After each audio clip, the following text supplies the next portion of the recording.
Thank you so much for being patient. We totally appreciate it. Here is Emily and Kathleen. All right. Hello, I'm Kathleen Burke. And I'm Emily Weaver, and we are the functional academic teachers here at Greenfield Central High School.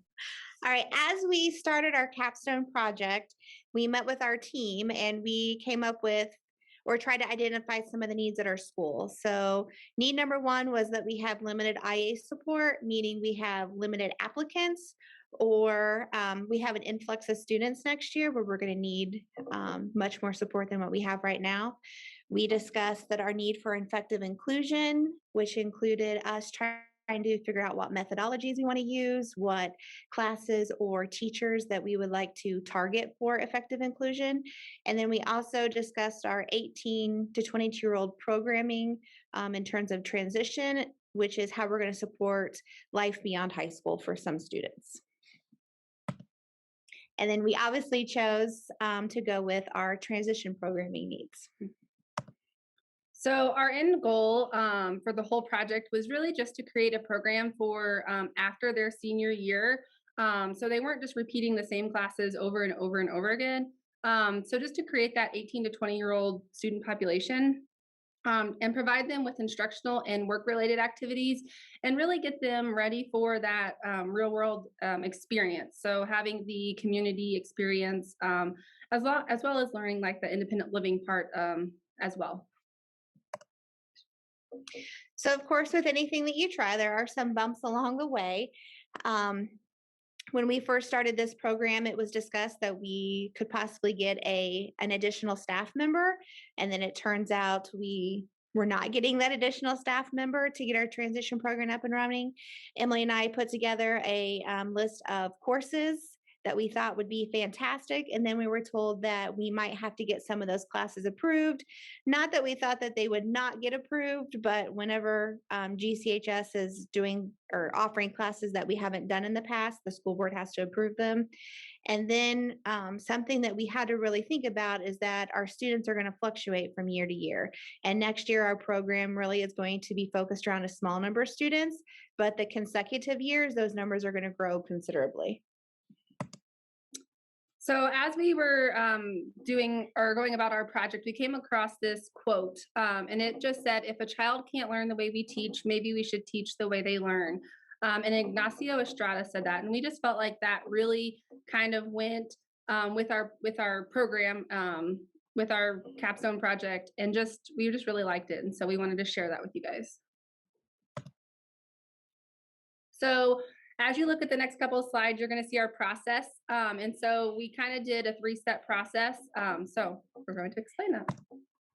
All right, step one for us was really to determine what classes do we have to choose from as we're recreating our 4-year rotation schedule, and beyond from that. So when we were looking at the Indiana State course schedule, the applied courses is an area obviously we were focusing on, but they were just kind of insert into the middle of all those courses, and it was hard to really determine which categories had applied courses. So step one for us was really to figure out what those applied courses are. Not that we weren't looking for the other ones, but we wanted to know kind of what our base courses could be.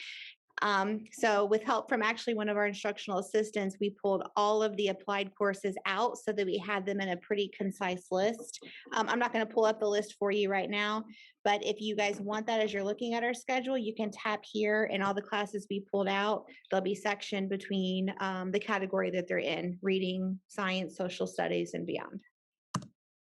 So step 2 was creating a schedule. And I know a lot of you probably know that is probably the most fun we can have. So really just looking at the certificate of completion guidelines, knowing that the students had to meet the 40 units in addition to the transition program that we wanted to create. So we tried to align our classes with a lot of the specific general education classes, like the English and the algebra and the biology, like those core classes.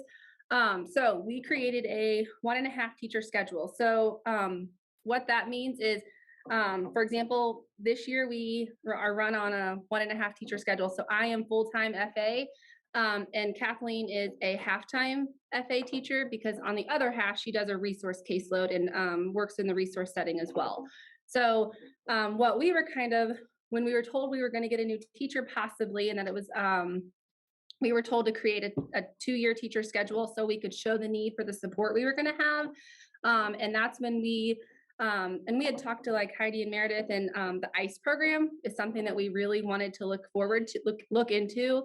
And so we were really kind of pushing for that 2-year schedule. We created the 1.5 and the 2-year just in case. However, in the middle of creating all these schedules, they told us that we were really not going to be getting that second year or the other half teacher. And so we went back to the 1.5 teacher schedule, and that's what we were focusing on at that point, just because that's what we knew we were going to get. So our biggest fear was just not having that extra staff to do that 2-year program. And so, yeah, so you guys can see, and if you guys want a copy of this, you guys can have a copy of this, what our schedule looked like. The blue boxes are the content connectors. So the classes that have the content connectors, in parentheses, it has the number of units that a student can earn in that course. And then with the 1.5 schedule, we had to have some students repeat classes if they are not going to be in gen ed classes. And so you can see this light gray box are the repeated classes. Okay, so step 3 for us was to really start thinking about what jobs we could start putting our students in. And obviously this isn't something new that we've been doing in our school. I will say that COVID has really limited what we've been allowed to do this year. So we're hoping everything will be back and put into place for the following years. But on the left here are some jobs that we know that we can do and have done well within our school. And then on the other side over here are targeted community experiences for next year. Some of these places like Montana Mike's and Goodwill, we already have a really good relationship with. So if you're wondering why we came up with the places that are on here right now, it's because we've been really thinking about our students for next year and what they would enjoy. So these would be kind of our starting points when it comes to transition job opportunities. So now we're going to go over just some of the reflections that we have for our capstone project. So one of the things that was most interesting about our capstone project was when we made the 1.5 year, or not 1.5, the 1.5 teacher schedule, we noticed that there was just a limited number of applied courses, and that wasn't with that ICE program or anything like that. That was with the amount of classes we could with the teacher without overlapping and having a teacher teach 2 classes at the same time. And so that was just something that kind of like pushed us to look at some of the general education career and readiness courses. Not that we already do push out for for some of the elective courses, but just this was kind of pushing us to push out more and utilizing our peer tutoring program. So we do have a peer tutoring program at the high school. So next year we want to figure out how to train some of those peers and kind of just push them out with some of our students with disabilities into the general education courses so that they are having more of that exposure and more of those inclusion practices. And something else that we had to reflect upon was, how has this project improved our classroom practice and collaboration with our colleagues?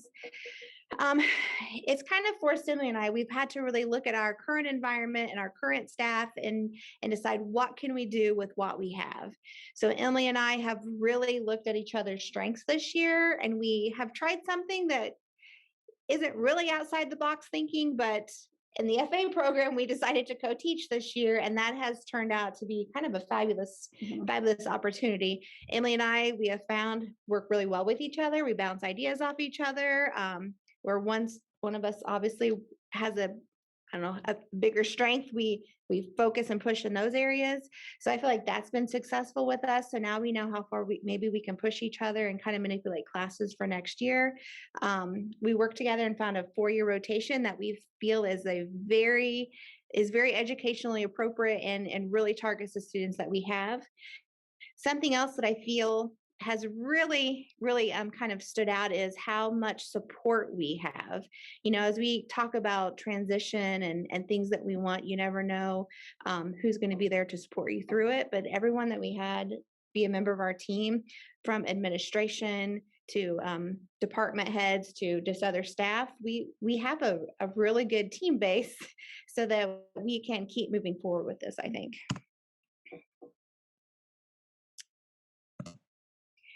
And then obviously we want to keep talking about transition in the future and how it's going to continue to expand and move forward. And one of the biggest things that we have to think about is working with our community, because we want our students to go out into jobs and be successful. We have to build that rapport. And we do have a base right now that we've worked with in the past, but we want to make sure that, you know, when we go out someplace, we are invited to come out again. And for our students who we are putting out into the general education classrooms, we want to make sure we have that rapport with general education students or teachers as well.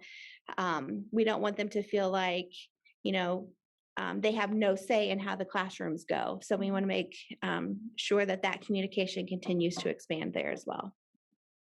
So just when we thought we had this all figured out, we had a schedule created. Surprise, we found out we are getting a second teacher to help, or a third teacher kind of, but a second full-time, that half teacher, I guess, to work with us. So we just found this out within the last week or two. And so we are excited, excited, nervous, everything all at the same time.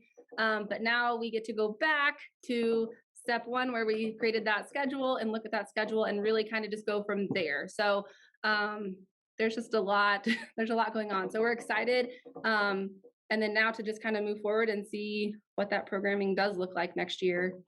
Yeah, and it really goes to show that with special education, things change in a heartbeat. So you have to be pretty adaptable.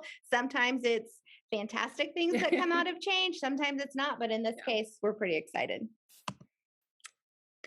So that's all for our presentation. Does anybody have any questions? Thank you, Kathleen and Emily. How exciting. What a great way to end a celebration that you get to get another staff person. I know it requires a little bit more work to go back and do that schedule, right? But what a great problem to have. Does anybody have any questions for Emily and Kathleen, really how they've worked through that process of planning for transition and doing the schedule? That we all know the scheduling is a nightmare sometimes, and it's a really difficult task to kind of tackle. So any questions for them? Feel free to either unmute or add it to the chat.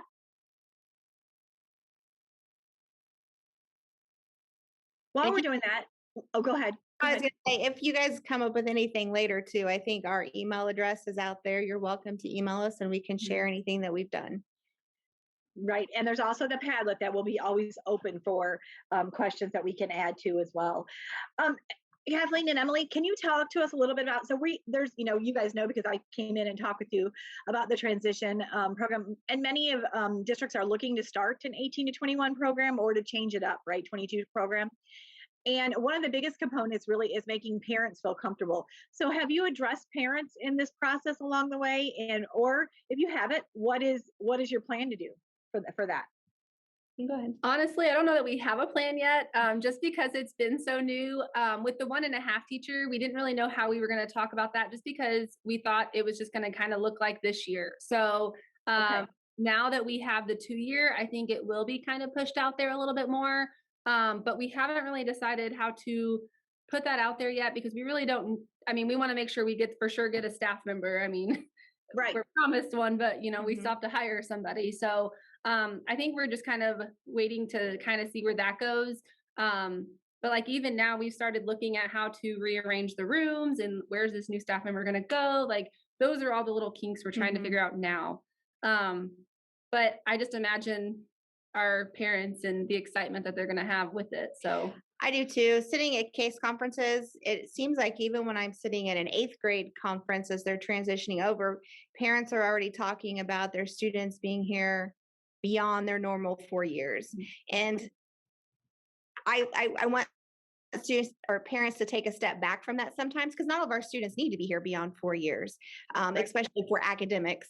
Some do, some don't. And I think for your question of how we're going to address it with parents, it's going to be a need or a case by case basis. However, I do see the program, if it continues to grow and we get that exceptional, 18 to 22-year program, it could be, okay, we're focusing on the academic part because that's what we have to get our certificate of completion, plus some of the in-school jobs, to where, okay, now this is what we're going to focus on. And now we're going to help your child really geared toward true work related life after high school so that they can transition into a job without maybe not needing as much career coaching from like a place like vocational rehabilitation, because maybe we've addressed some of that.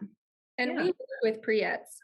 So we work with Easter Seals and they come in. So honestly, this will probably help with that programming too, and just allowing them to come in and kind of work more one-on-one and hands-on with the students.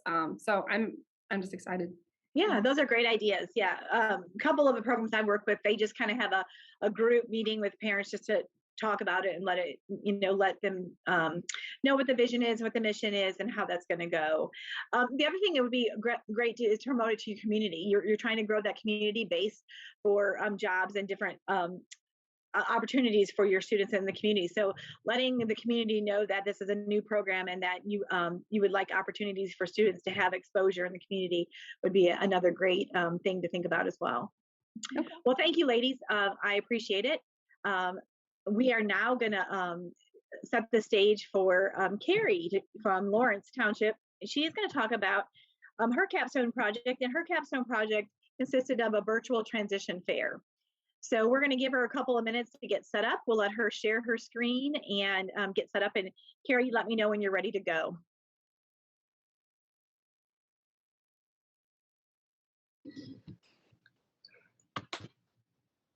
Okay. Are you able to see? Yes, we are. Okay. We'll go ahead and get started. All right. Thank you.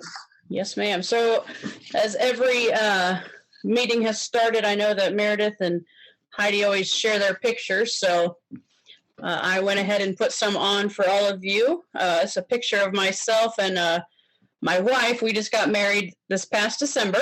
Her name is Sarah. And then I wanted to put my cute nieces, Colleen and Sophia, on there, and my nephew, Walker. That was taken at our wedding. And I'm actually a graduate of Lawrence Central High School and went to Ball State. And I've been in the township for 16 years and love building relationships with students and family. I pride myself of that. Love the kids and their families, and love being able to do that, build meaningful relationships. And when we were tasked with this project, I met with our director, Karen Niemeyer, and we sat down and had lunch and discussed. She had 3 different things that she really wanted to focus on for not only students with intellectual disabilities, but kind of our township as a whole for students with disabilities. And the 3 things that she, kind of presented me with were, focusing on that 18 to 22-year-old program that we just had a presentation on. And our district was always known for having a transition fair, and it kind of got by the wayside.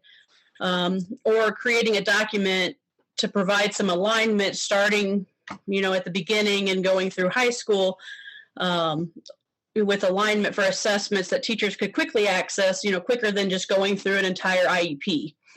And so she kind of let me choose. And as I was thinking, I thought, with our new normal, I needed it to be safe, yet accessible. And I wanted to provide something that was impactful, and especially for those students with significant disabilities.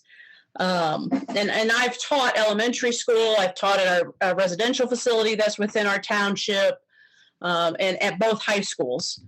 And so I thought, well, I need to do the transition fair so that I can get the information out to these families so they know how to take care of their students and how the students can take care of themselves.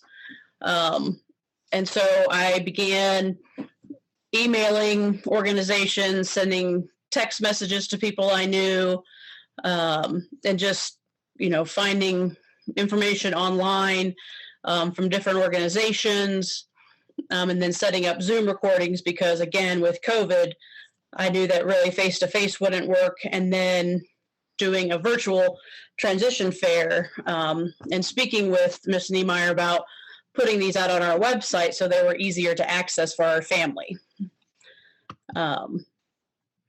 Because, again, many of these family members and even staff members, and as I got more into it, I realized I don't really know a lot about how to appropriately tell a family this is what you need to do for your child, or, Johnny, this is how you reach out to beads, or how you access services after you graduate from high school. And it's a scary time for many parents. I remember having in elementary school a transition meeting into middle school, and the father was like, "Oh, I want to keep him in elementary school another year because I don't want him to move on yet." So I just thought, well, this would be the great way to go. So what I did was I recorded with different agencies and different organizations, some local to Lawrence Township and then some in Indiana, different sessions to make it available for our township, and then some would be applicable to really the entire state. So I'll share those with you. There are video recordings on here. I won't show you the video recordings. Some of them are quite lengthy, but they'll be accessible on the website. So this one is the Bureau of Developmental Disability Services, or as many of us know it as BEADS.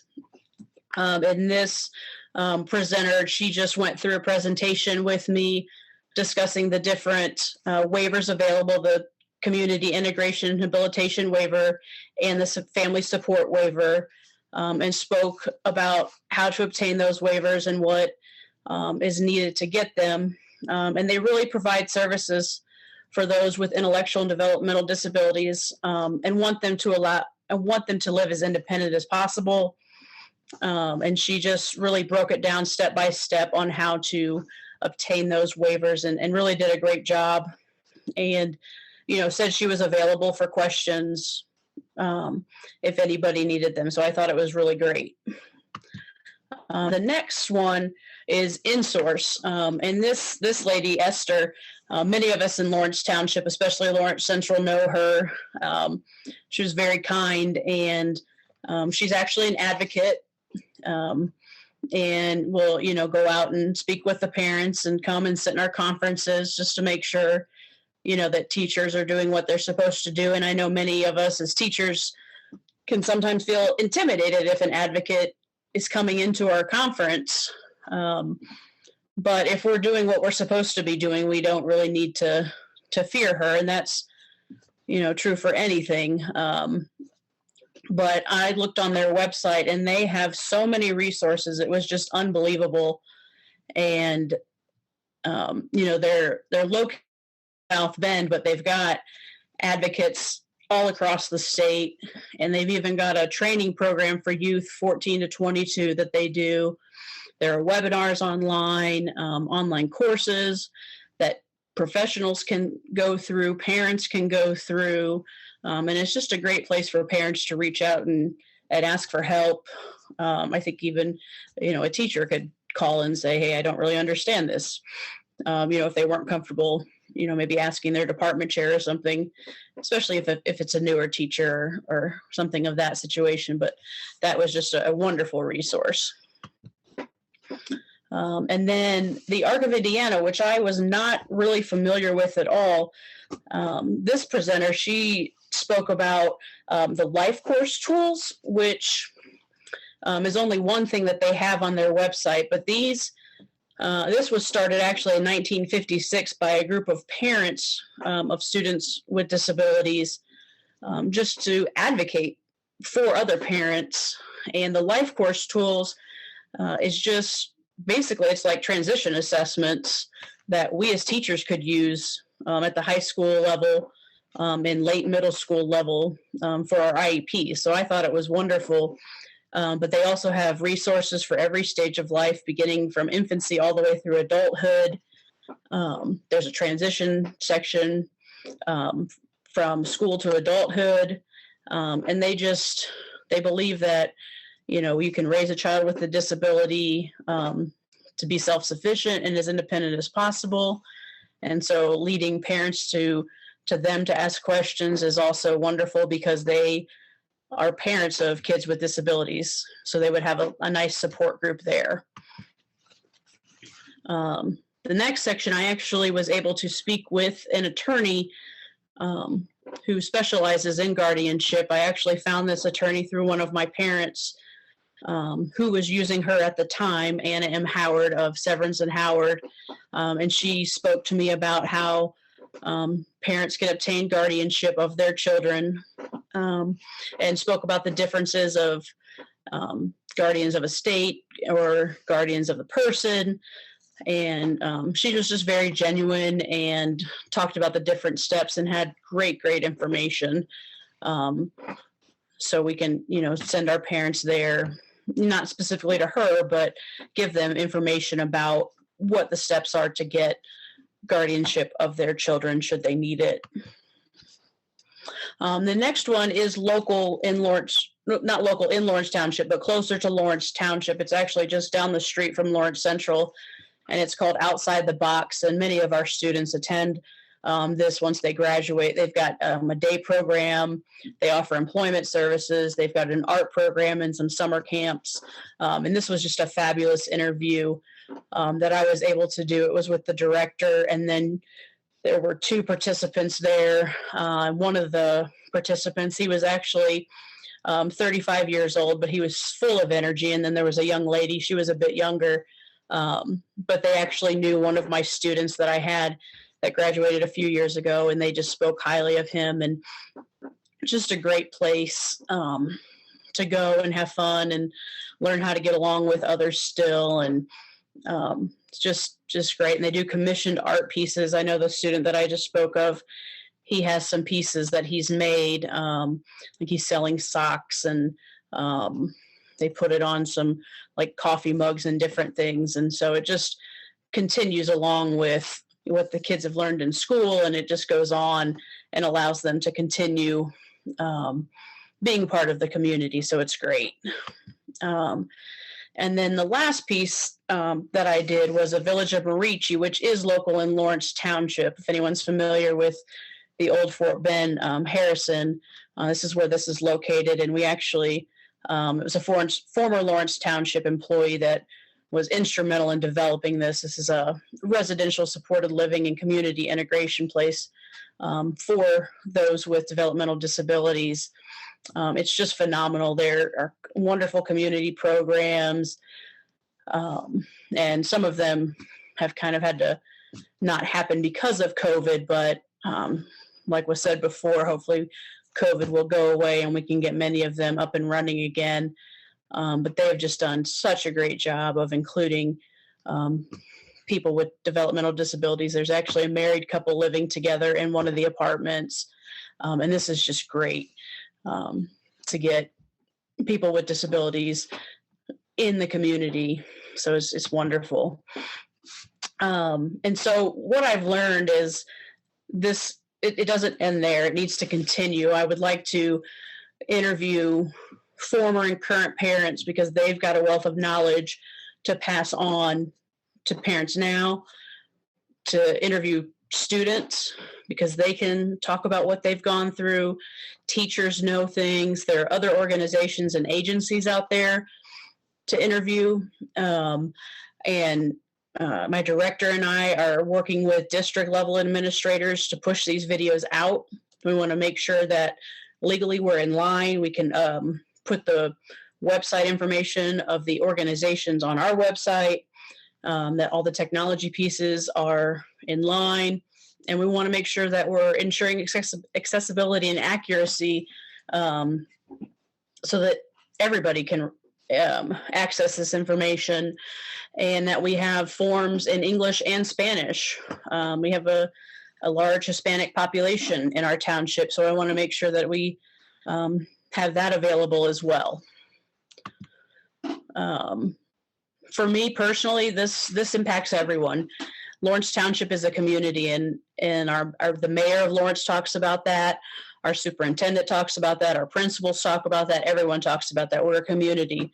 It's not just about the special ed department, the exceptional learners. It's about Lawrence Township and the community of Lawrence. And if I was unaware about many of these things, I know other people were and other teachers were, and I know the parents and the students were. So we've got to get this information out there because it's vital for the students because we need to better their lives because they deserve it and they deserve the best. And that's what I truly feel in my life, for me, that they need the best. And that's why I do this, so that those students can get the best out of their life.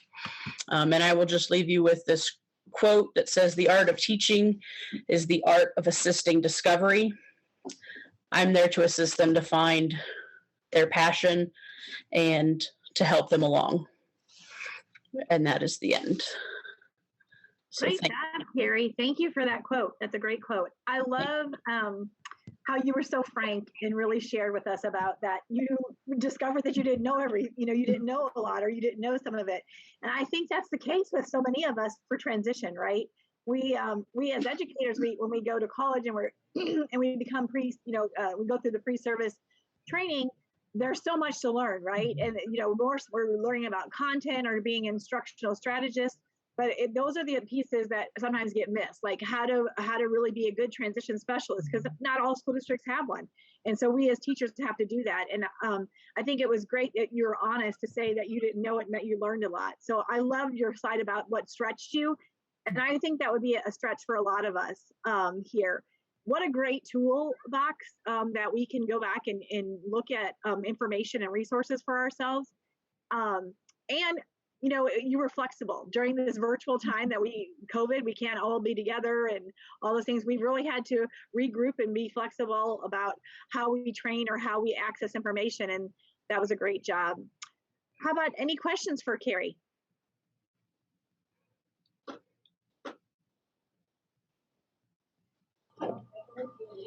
Carrie, is that information something that's in at location to share, that if other people were interested into looking into your setup? That was great. You did a great job on that. Yes, thank you. I believe it's all posted on the Project Success website. Is that right, Heidi? That is correct. So under the Capstone Acceleration, every presentation that is presented this morning for elementary and every presentation for this afternoon is all presented on there. So you can access it. And all the videos are included with all of the information.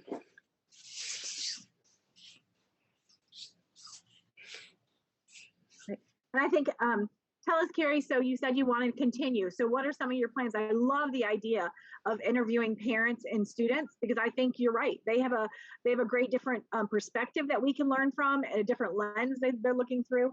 And sometimes, parents and students can be the best tellers of what good agencies are, or good people that they've gone to that have been really supportive in the community. So I think that's a great idea. Yeah, I have, I would love to talk to some of my former parents about, especially the guardianship piece, because I know they've used different attorneys. Then that's how I obtained information about the attorney I was able to get. I was actually just speaking to one of my parents, and she said, "Oh, I've got my son, and he'll be out because we have to go, to court because of guardianship." And I said, "Oh, would you be willing to talk to me about that?" And she said, "Well, I don't really feel comfortable yet. I don't know enough. But I'm sure the attorney would talk to you." And so I just reached out to the attorney, and she was wonderful and didn't charge me anything for, talking to me and stuff. So I thought that was wonderful. And, just things like that. And, I know I've got some former students that would love to talk as well. And we have Project Search in our township. And so, thinking right now that would be wonderful to talk about too, those wonderful services. Those are great. Those are resources that would be needed to hear about. Yeah. Yes. Anybody else have a suggestion that of an agency that would be good for Carrie to expand on in this resource?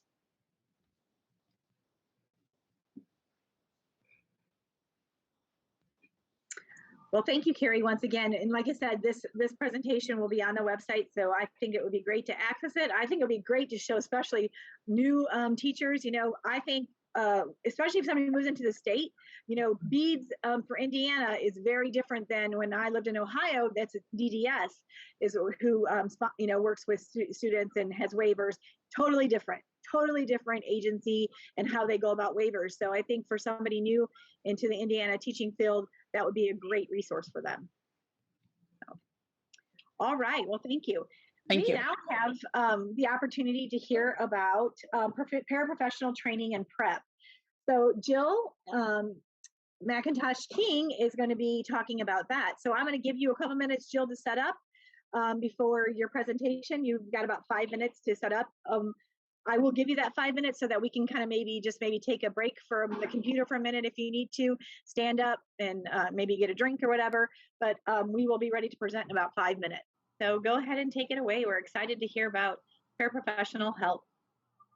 Hey, everyone. Thank you very much for joining us today for our Project Success Capstone project. I know getting to do this project has been really, it's been a lot of things. It's been fun, but it's been educational, and it's really give us time to work together as professionals, all in the same field, to hear struggles, to hear that we are in this with similar thoughts, and that we are in this all trying to work together for the same purpose, and that's to better our students. And so as I worked on this project, I tried to come up with ideas on things to better our team. So I put out a survey to the staff here in Seymour, and we came up with different needs and ideas. And after talking to staff and assistants and talking to our administration, we decided that the best way to utilize the Capstone project was to help our paraprofessionals, because there's nothing more important for me, and I know that for you, it's to have a good, solid team, to have paraprofessionals who are trained and who are ready to be just in the middle of everything. So I thought that maybe we would jump straight in and join helping our paraprofessionals. So just a quick thing about me, I've been teaching special ed for 17 years.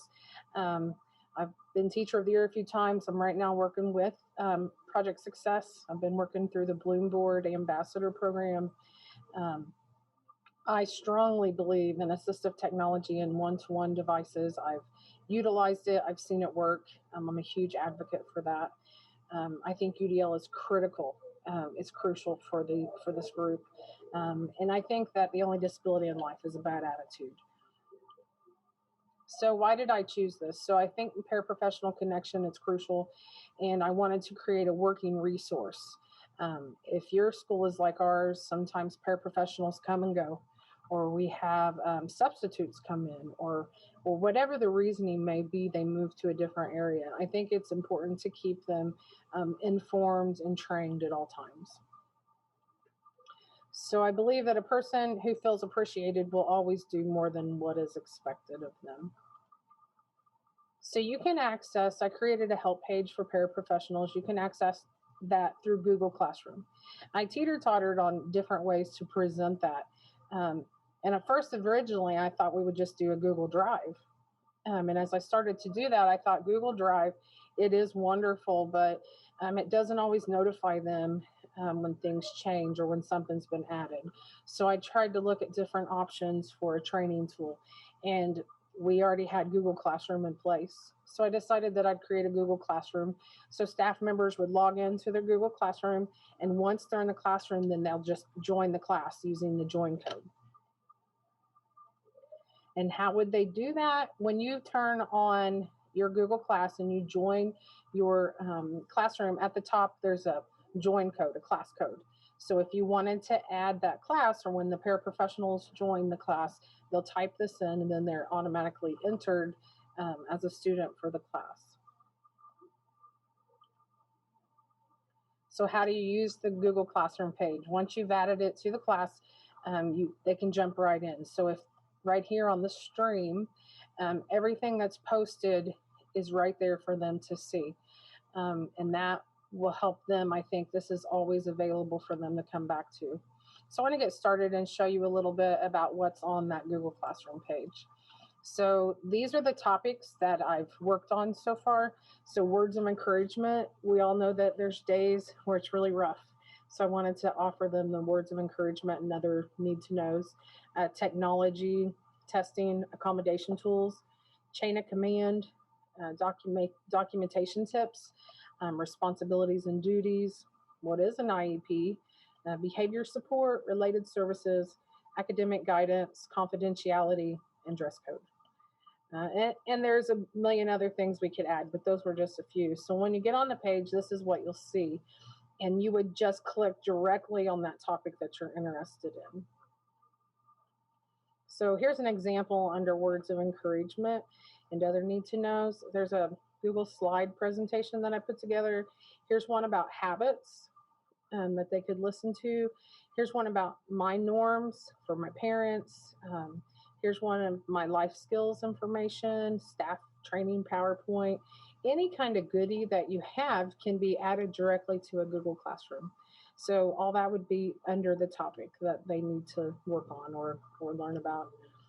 So I just want to give you a few highlights. So as we go through words of encouragement, on this one I created a slideshow, and it's going to show you hopefully. Can you guys see that presentation there? And Yes, we can. each one has just different things for them to work on. And so as you see, it's just different types of learning tools and different styles of learning for them. So that's one option for them to use. Let me get back up here to this one. There's a testing one. I think testing is crucial. In this program, it tells them just different types of testing tips. So reading it to them, not giving them the answers, keeping your cell phone and those types of technology put away during the standardized test. It talks about different types of testing, formal and informal testing. It gives them quite an array of testing knowledge. Quick tips for technology. So how do you use your printer? The assignment of a Chromebook, using the passwords, how to use Google Classroom, how to use your Google slides, and all those things that they would be working with a student on, all of that's included here. Documentation tips. I'm going to go ahead and click on this one because this one's pretty important, I think, for a paraprofessional. And some things I really found important for them. I wanted to remind them facts only when you're documenting. I wanted to tell them have a start and stop time if it's a behavior. I wanted them to know that note the staff members that are involved or the location. Maybe it happened in the cafeteria. Maybe it happened out by the buses. Be clear. I showed them an example of an ABC form. And then later down in the other forms for documentation, this form is there for them to look at. And it describes the antecedent. So what happened before? It talks about the behavior. So what is happening through that behavior, and then what's the consequence? It could be good and the behavior stops, or it could continue and it might take you down to the next box. So all of that type of information's in here. It reminds them about confidentiality. Everything we deal with is confidential. So these quick Google slides that are put together, I think, will be super helpful for our paras. Chain of command, this one is huge important to me. I want them to know what their responsibilities are, but I also wanted them to know who do you turn to if you have a question, or who do you turn to if you have a concern. So it talks about going to your assigned teacher, going to your school administration before you would go to the special ed director, or before you would go to the administration for the entire school. It talks about that breakdown. And then it also gives them the names, so how they know exactly who to reach out to. If they have a question on insurance, or if they have a question on their paycheck, it tells them exactly the name of who they need to contact in our system here at Seymour. Accommodation tools, this one I think, I worked with my ladies here in my classroom, and I talked a lot to them. I talked to the other special ed teachers here in our building.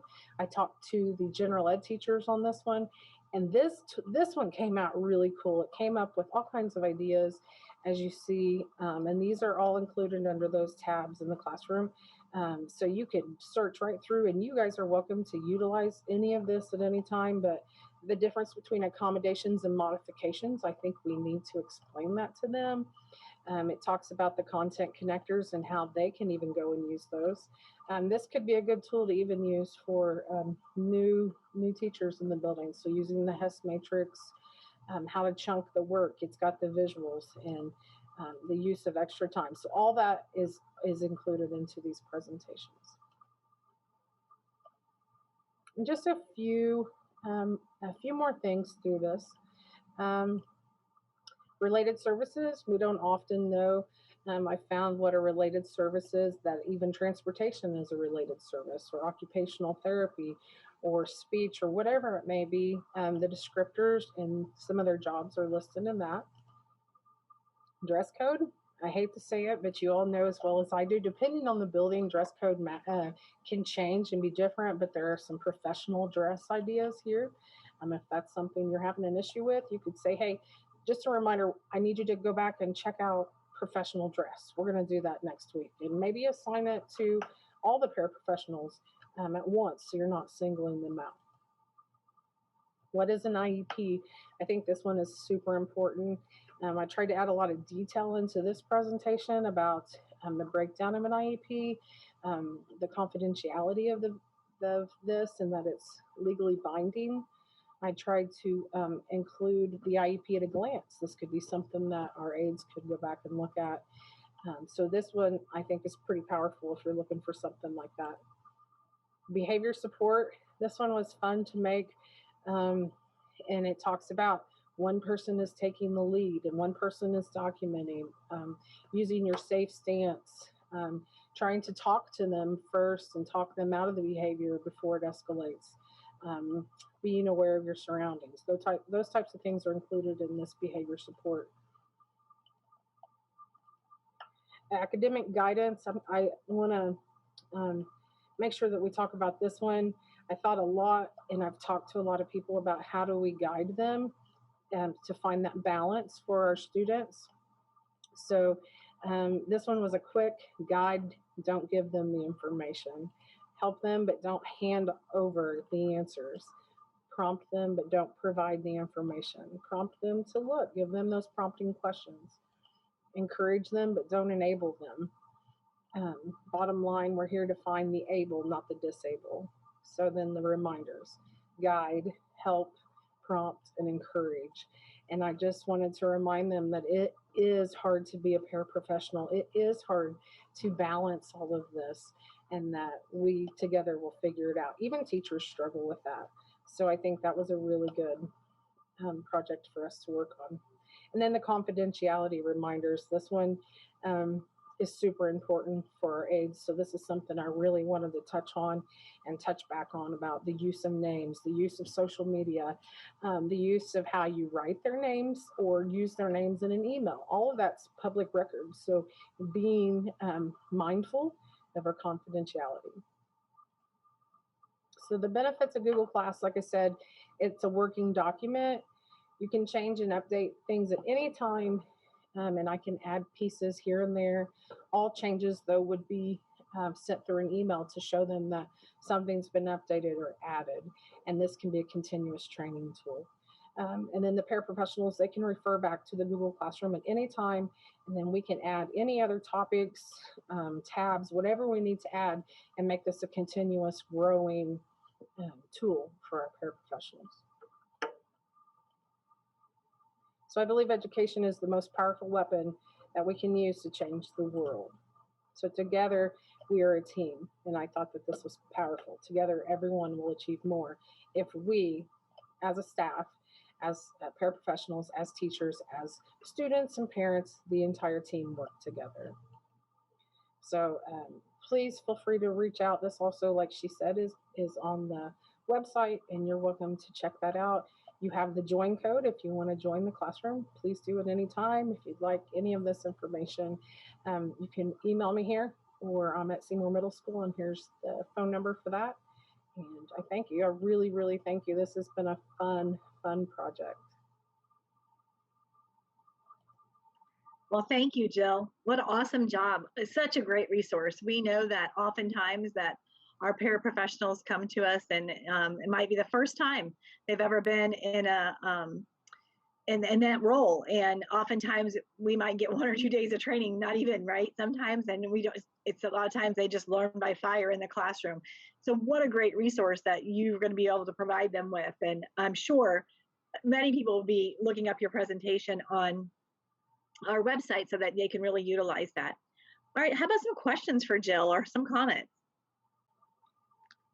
Hello, can you hear me? I can. Okay. Hi, Jill.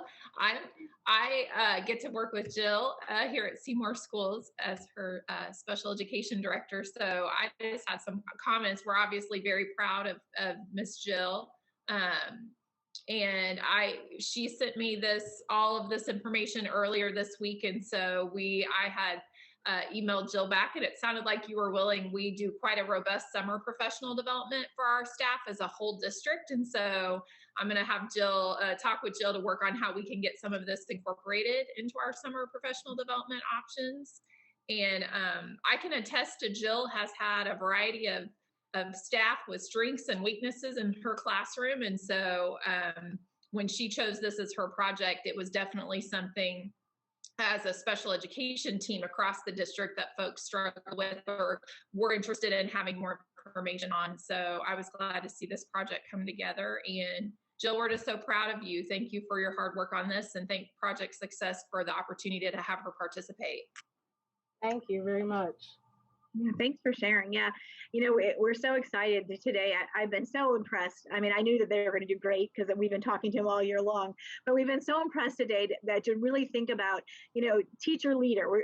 So many of our teachers were leaders when they started with us, but they really have just ramped it up, right? They really have, this journey has been where they've really focused in on how they can be a better practitioner in their classroom, but then certainly a better practitioner to share out through their district all the many different resources or different ways that they can help other teachers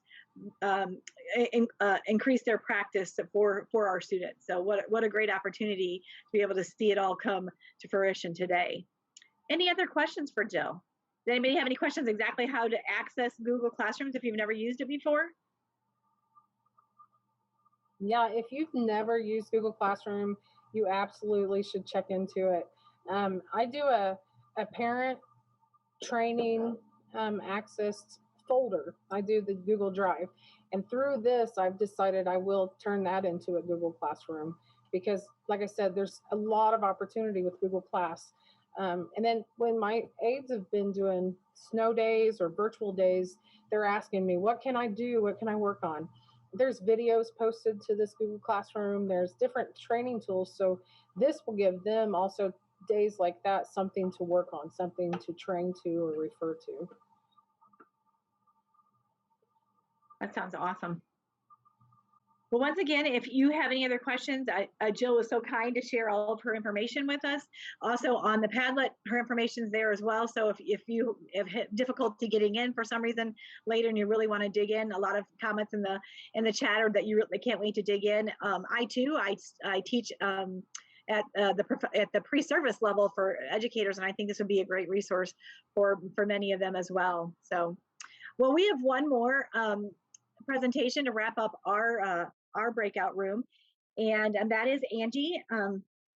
She is doing a presentation on grading for students with significant disabilities. What a great topic that she chose. You know, so many times when we're thinking about students with more intense needs, the one thing that many gen ed teachers oftentimes are just leery about, that they don't have enough knowledge about, is how do you grade?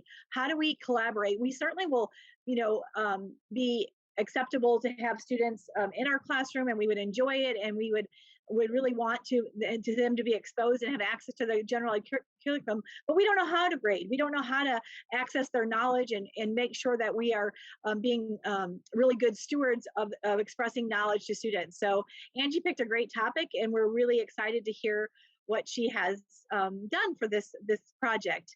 Angie, I'm going to let you go ahead and share, and we'll get you up and running, and then I'll let you start in just a minute. All right. All right. You are free to Ready? go ahead. Okay. So Jill's a tough one to follow. That was amazing, Jill. Good job. Um, so I chose grading work from students with significant intellectual disabilities, which is a heavy topic and it is still a work in progress.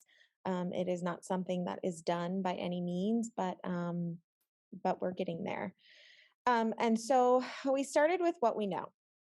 I started going by sending a survey to teachers that have had some of my students in their class and have had to modify the grading. And then I sent a separate survey to those who have not and asked them what are their practices on grading? How do they grade? Um, what do they find most important for grading?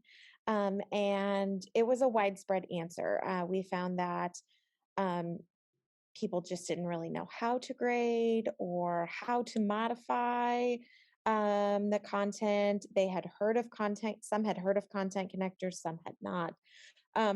So it was just really important for me to dive into basically why do we grade? And what we found is that there are 4 purposes for grading. We grade for accuracy, we grade meaningfulness, consistency, and supportive of learning. And when we look at accuracy, that's what most people are most familiar with, at least in the general education setting. So when you talk about grades and you talk to parents, it looks like those A minus, A plus, or percentages 0 to 100. And while those are great, what we found is that it lacks meaningful information for students with significant intellectual disabilities and who are multiple grade levels behind potentially in certain areas. Um, we also found that incompletes should be given in places of Fs so that students have the opportunity to recover their grades if grades are required by the district. When we look at meaningful grades, we look at advanced and proficient. We look at rubrics or check plus, check minus.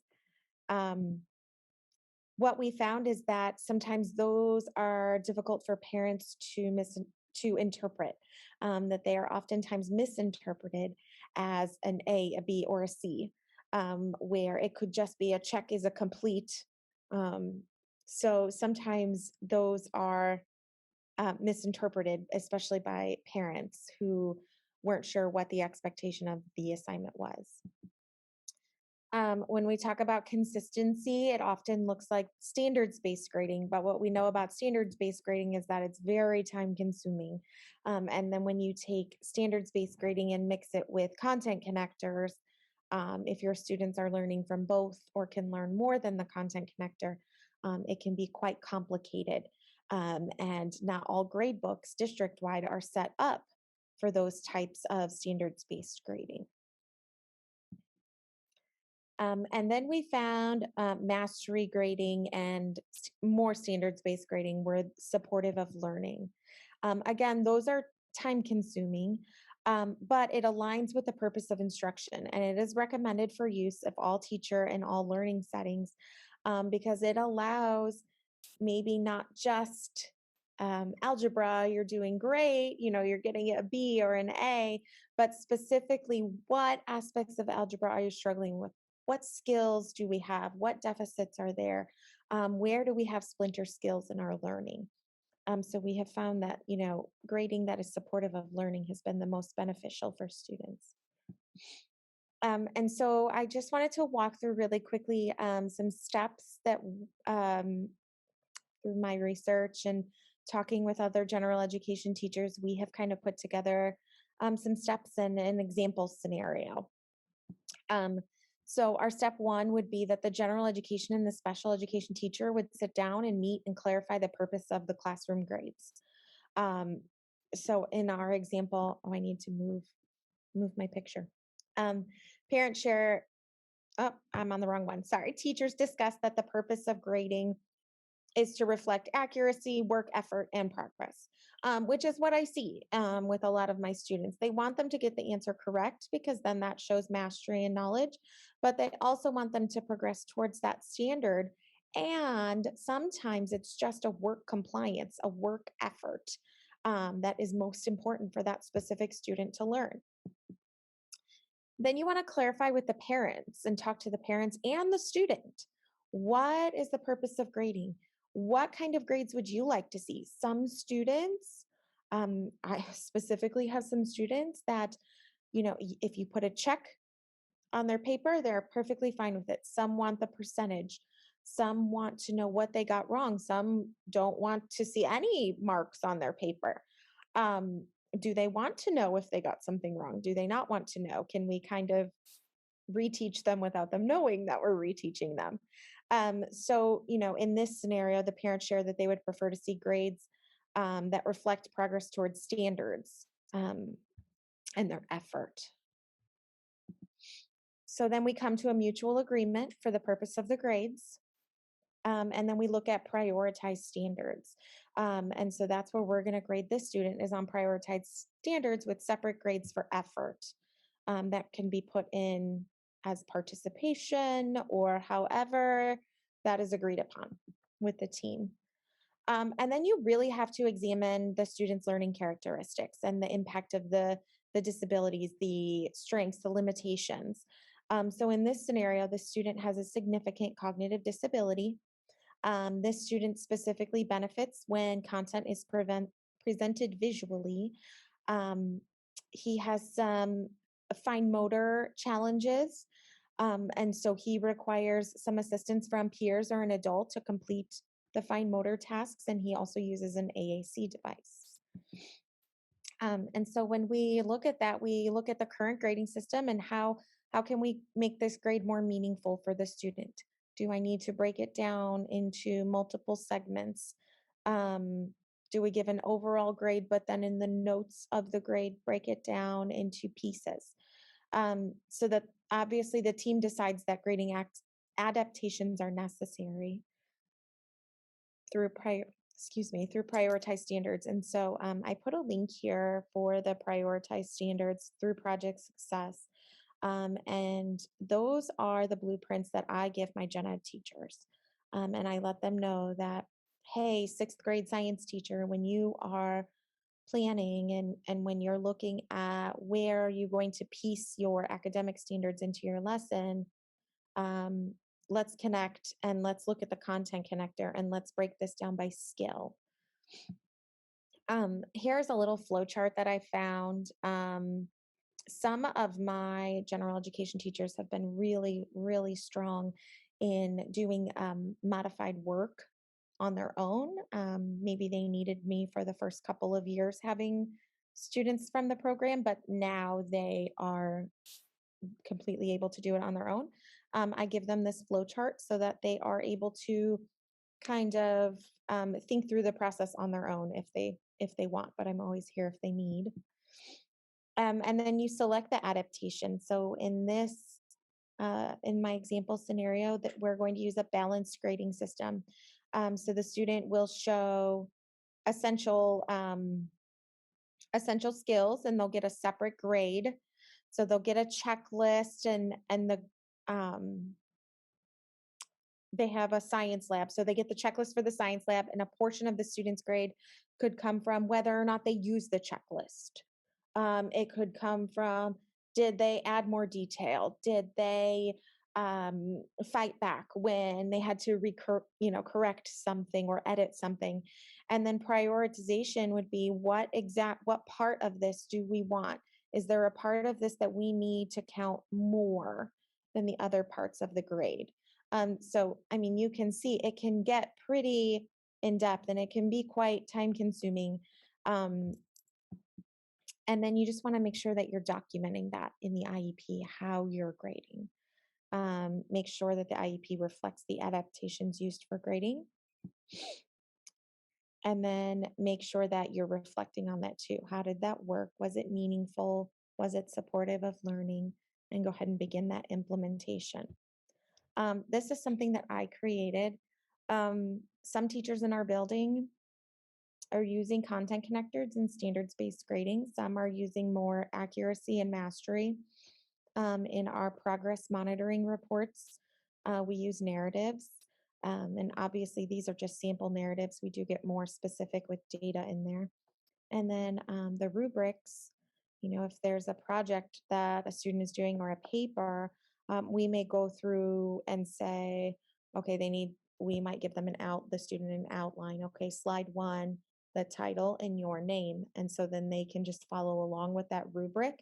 And their grading is, did they follow the outline versus the content? Or they could be 2 separate grades. And so obviously grading is huge, and there are some big next steps in reflection coming on. We have been talking about looking at and creating more UBD, and pulling out the core vocabulary, creating multiple levels of materials for each assignment ahead of time, so that we can make the content look more appealing or easier for the student to understand. Making it more accessible, is it just an accessibility issue? But the big thing that, in talking through the district and working with Project Success over the last, I think I've worked with them for 6 years now, is that you always want to presume competence. And so oftentimes we are finding that the gen ed teachers are the ones who are more willing to give it a go and try some new things. And when it comes to the special ed teachers, changing grading practices, we sometimes get stuck in our ways and we can't figure out how the content connectors can possibly work with the academic standards for grading, and how can I break this apart? And so we kind of have to just be creative and encourage each other to think out of the box, and not be ashamed to ask for help. I know I've asked for help a lot while creating this presentation.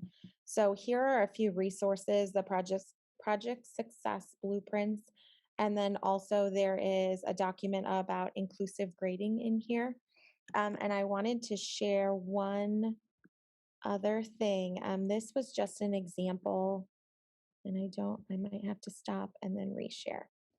Stop and reshare. So this is an example of actually something we did this week. We had multiple pictures and we had to make inferences. And so, when I'm grouping my students into sort of a 1, 2, and 3, or a high, medium, and low, this was the one that my students with the least adaptations or modifications needed. And then, oh, and it's not on there. Well, it did have. It did have this one had sentence starters on it with choices. And then as it went down to, picture 4, it had the sentence starter with no choices. So the students could realize that they had to put an answer in there.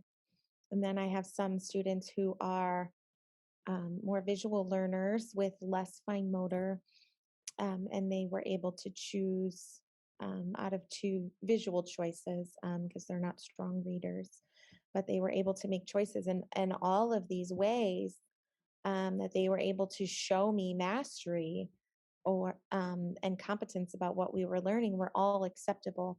So sometimes it's just as easy as adding visuals or making it accessible, and then sometimes you have to change the grading rubric. But it is definitely a work in progress, and every district kind of has the opportunity to pick whatever they want and kind of roll with it. But the biggest thing I think is working together and consistency from elementary to post-secondary, because then that helps the parents get a good feel and get a grasp and an understanding on what is expected, and of the teachers, what's going to be coming home, and then what is expected of their child, and then how to read that information. So I think the information is up on the Project Success website, but if anyone wants to reach out about our processes, feel free. Well, thank you, Angie.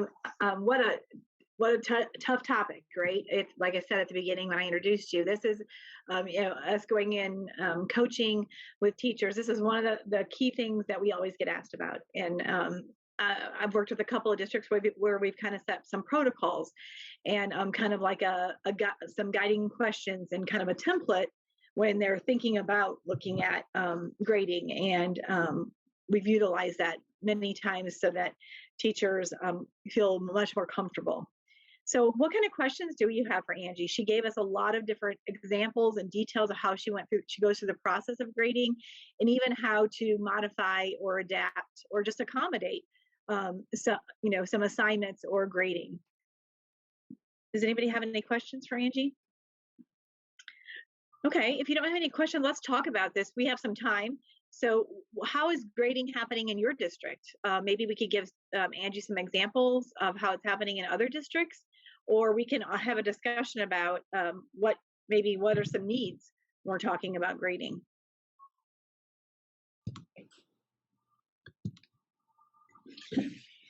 I know for our district, well, at least at Lawrence Central, I can't speak for the other schools. We have just if you're in a gen ed class and you're working toward a certificate of completion, you can just do like a pass fail. If you're not doing the work, you're gonna not pass. But if you're trying, you're just gonna get a pass. So they just kind of overwrite the grade and put a P. That's kind of, we haven't even really discussed anything to the extent what you're doing. It's very detailed. And we've done pass fail too. But I think it was my third year here in Noblesville, I had a parent that was like, what does that mean? So we just pushed them through because they have a significant disability, and they raised their hand and answered a question that was maybe right or wrong. And I was like, yeah. Right. Yeah. Yeah. Yeah, I think it's that whole mindset of, and it was hard for me when I first started with Project Success, of the mastery versus exposure. It's that whole trying to figure out, because we all grew up with you're supposed to master the content before you can move on. And it's hard, I think. I'm sure Ashley's on this call with us right now. She's our guru on presumed competence and really talks about it a lot. And right. So I'm glad that you ended that on that, Angie, that note, because that is the key, right? We have to presume they're competent and that they do have the ability to learn, and they should get some kind of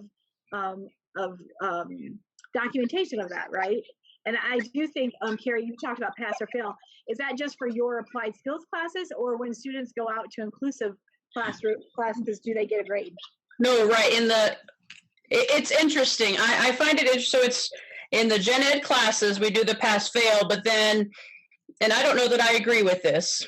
So I teach the students on my caseload. I have a mild disabilities license, so I don't have what we consider the life skills or the students with severe disabilities. I teach them, but I don't have them on my license.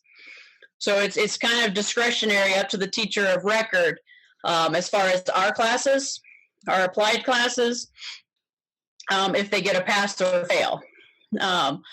All of my students get grades, letter grades. As far as the students with more severe disabilities, it's kind of up to the teacher of record whether they get a pass or a fail in our classes. And so I even had a parent this year, kind of like you, Angie, but it was the opposite. She didn't receive the grade that the mother wanted her to receive. And so I had a quite colorful conversation with the mother on her end, and she claimed that no one ever explained to her content connectors and why her daughter had to learn algebra. And so I explained it to her. I printed off all the content connectors, emailed that, then had another conversation. And I'm not even her teacher of record. I'm just the one teaching algebra. You just and got have lucky. the best of her classes. English, every class I have, like every content area I have her for. And so once we got past that, she's calmed down a little bit. I can imagine it's So. confusing for parents though. So like if Right. some classes they get pass or fail, and then some classes a letter grade, that I bet you that's confusing for some parents. Right, because then she had her older sister doing her assignments. It was like in college, and it was very different work, and I had to explain why that was inappropriate, that we needed to have accurate data so that we could be able to assist this young lady, once she reached graduation age, so. And that's why we have found that narratives, with data and more parents are concerned. I mean, they want to know how they're progressing on the content connectors. Right. And, obviously we all have splinter skills. Mm-hmm. So can they do a little bit of algebra, life skills algebra, but not patterns still, Right. And so can they do that? So I think it's important. I always explain to my parents, as an adult, I don't know that I've ever used patterning in my adult life, but I have certainly used life skills algebra. And Mhm. so I think a lot of my parents sometimes just focus on the IEP and then the letter grade. And I think that can be harmful sometimes because it doesn't give the full picture. The IEP is usually our needs, which are sometimes at a lower level than where our current grade level is. Right. So that's why it's tricky. Oh, yes. Oh, yeah. Yeah. Jill, did you want to share something because you turned your camera on? Go ahead. This year was our first year. This year was our first year to change our grading system here at Seymour. We are on the lowest grade we can give is a 50. Okay. So everything is 50 to 100. So if they do absolutely nothing, it's a 50. Mm-hmm. If let's say they do something though, and it's below a 59, then they get a 59. So if it's at 13%, they're getting a 59 because they tried. And as they explained it to us this year, an F is an F. Whether it's a 0, a 20, or a 59, it's still an F. They're still going to fall within that range if they're favored. Yeah. But starting at that 60 point is showing progress. So that was completely new for me this year. But what I found by doing that, we use the content connectors, and then I use the HES matrix and depth of knowledge questions.